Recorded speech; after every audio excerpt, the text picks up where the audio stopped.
सबसे पहले थोड़ा सा परिभाषा समझते हैं कि विद्युत रासायनिक सेल है क्या। शब्द से अर्थ निकलेगा विद्युत रासायनिक सेल, ठीक है ना। कहने का मतलब एक ऐसी युक्ति है प्यारे भाइयों जो रासायनिक ऊर्जा को विद्युत ऊर्जा में परिवर्तित कर देती है। किसको? रासायनिक ऊर्जा को विद्युत ऊर्जा में परिवर्तित कर दे, वह जो युक्ति है प्यारे भाइयों विद्युत रासायनिक सेल है। जैसे यहाँ पर आपको दो पात्र दिख रहा है, इसमें केमिकल भरा हुआ है, जैसे ZnSO4 और CuSO4 यानी जिंक सल्फेट और कॉपर सल्फेट।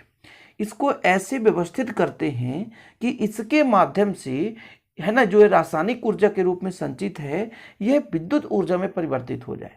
तो एक प्रकार की युक्ति जिसकी सहायता से रासायनिक ऊर्जा को विद्युत ऊर्जा में परिवर्तित किया जा सकता है उसे कहते हैं विद्युत रासायनिक सेल। परिभाषा देखेंगे कि वह युक्ति जिसकी सहायता से विद्युत ऊर्जा को रासायनिक ऊर्जा को विद्युत ऊर्जा में परिवर्तित किया जाता है उसे विद्युत रासायनिक सेल कहते हैं। सर्वप्रथम एल गैल्वेनी ने 1780 एवं बोल्टा ने 1800 में रासायनिक ऊर्जा को विद्युत ऊर्जा में परिवर्तित किया था, इसलिए इसे हम गैल्वेनी सेल या बोल्टी सेल भी कहते हैं, ठीक है ना। कहने का मतलब इसके बारे में गैल्वेनी ने भी प्रायोगिक अध्ययन किया और भैया बोल्टा ने भी इसके बारे में बताया, यानी रासायनिक ऊर्जा को विद्युत ऊर्जा में परिवर्तित करके देखा कि इस प्रकार से ऐसी घटनाएं हो सकती है। इसी कारण से इस सेल का नाम गैल्वेनी सेल या बोल्टीय सेल भी कहा जाता है। क्लियर हो गया। तो एक ऐसी युक्ति जिसकी सहायता से रासायनिक ऊर्जा को किस में बदला जा सकता है, विद्युत ऊर्जा में बदला जा सकता है, उसे हम कहते हैं रासायनिक सेल। परिभाषा दिया आएगा तो आपको यहाँ तक लिख देना है कि वह युक्ति जिसकी सहायता से रासायनिक ऊर्जा को विद्युत ऊर्जा में परिवर्तित किया जाता है विद्युत रासायनिक सेल कहलाता है। इसके बाद प्यारे भाइयों आपको डायग्राम बनाना है। तो डायग्राम में क्या क्या करना है कि दो अलग अलग पात्र हैं प्यारे भाइयों, इन दोनों अलग अलग पात्रों में एक पात्र में ZnSO4 और एक पात्र में CuSO4 कॉपर सल्फेट का विलयन भरा रहता है। ध्यान ये देना है कि जिस पात्र में जिंक सल्फेट भरा है उसमें जिंक का क्षण यानी जिसका भैया यहाँ पर आपके पास विलयन है उसी धातु का यहाँ पर छड़ लगाना है। जैसे यहाँ पर कॉपर धातु का विलयन है तो कॉपर धातु का ही छड़ लगा हुआ है। CuSO4 है तो यहाँ पर Cu आपके पास क्या प्यारे भाइयों एक कैथोड का काम कर रहा है, क्षण है। मतलब ZnSO4 में जिंक का क्षण और कॉपर SO4 में कॉपर का क्षण डुबा कर रखते हैं, ठीक है ना, जो कि प्यारे भाइयों इलेक्ट्रोड का काम करते हैं, एनोड और कैथोड का काम करते हैं। अब अपन क्या करते हैं कि दोनों विलयनों को एक लवण सेतु के माध्यम से जोड़ देते हैं कि लवण सेतु है प्यारे भाइयों।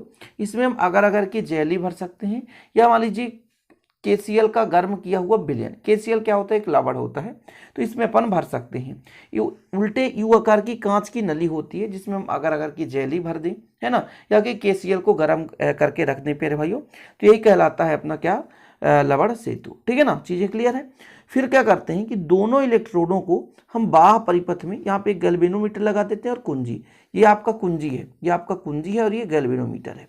तो गैल्वेनोमीटर और कुंजी की सहायता से दोनों इलेक्ट्रोडों को जोड़ देते हैं और जैसे ही इलेक्ट्रोडों को जोड़ते हैं प्यारे भाइयों तो इसमें धारा बहने लगती है। अब ये धारा का जो क्रियाविधि है वो कैसे होता है वो समझना है। तो पहले आपको करना क्या है, लिखना है। कैसे कैसे लिखना वो मैं आपको अब सिस्टमेटिक ढंग से बताता हूँ, ठीक है ना। कि इस सेल में अलग अलग दो पात्र होते हैं जिसमें ZnSO4 और कॉपर सल्फेट का विलयन भरा रहता है। ZnSO4 में जिंक का क्षण और CuSO4 में Cu का क्षण यानी कॉपर का क्षण डूबा रहता है। दोनों विलयनों को एक लवण सेतु की सहायता से जोड़ा जाता है जो कि यू आकार के कांच की नली होती है जिसमें अगर की जेली या प्यारे भाइयों KCl का गर्म किया हुआ विलयन भरा रहता है। इतना क्लियर हो गया। आगे बात करते हैं। अब यहाँ पर क्या करते हैं प्यारे भाइयों कि आगे लिखना है आपको कि दोनों इलेक्ट्रोडों को, है ना, जिंक और यहाँ पर आपका क्या है कॉपर, दोनों इलेक्ट्रोडों को यानी जिंक और कॉपर के इलेक्ट्रोडों को किसी धातु के तार, ये धातु का तार है यहाँ से यहाँ तक, किसी धातु के तार, कुंजी और गैल्वेनोमीटर की सहायता से जोड़ देते हैं जिसके कारण इलेक्ट्रॉन का प्रवाह होने लगता है। ये जो इलेक्ट्रॉन होता है प्यारे भाइयों यहाँ से शुरू होता है, मतलब जिंक से इलेक्ट्रॉन मुक्त होता है, जिंक से इलेक्ट्रॉन मुक्त होता है और प्रवाह होकर के दूसरे यहाँ पर आपके पास Cu के पास पहुँचता है।